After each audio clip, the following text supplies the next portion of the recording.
শুভেন্দুদা ছিনালি ঘোষকে কি বললো একবার শুনুন, তারপর বলছি।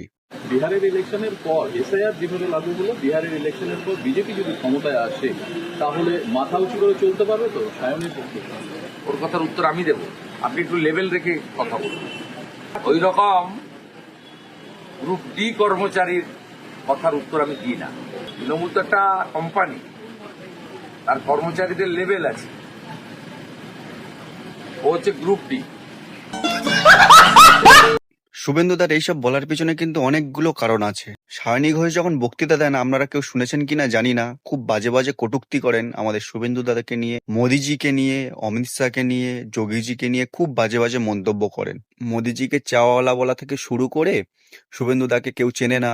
কংগ্রেস, সিপিএম, তৃণমূল এইসব দলগুলোতে আসতে গেলে আগে হিন্দুত্বকে নিয়ে কটূক্তি করতে হয়। আর ছিনালি ঘোষ সেটা কিন্তু খুব ভালো করেই জানেন। তাই শিব ঠাকুরের লিঙ্গ নিয়ে যে বাজে একটি পোস্ট করেছিল, সেটা কিন্তু আপনার আমার কারোর অজানা নয়। শুভেন্দুদা ছিনালি ঘোষকে গ্রুপ ডির কর্মচারী বা নিচুতলার কর্মচারী বলে খুব একটা খারাপ মন্তব্য করেছেন বলে আমার মনে হয় না।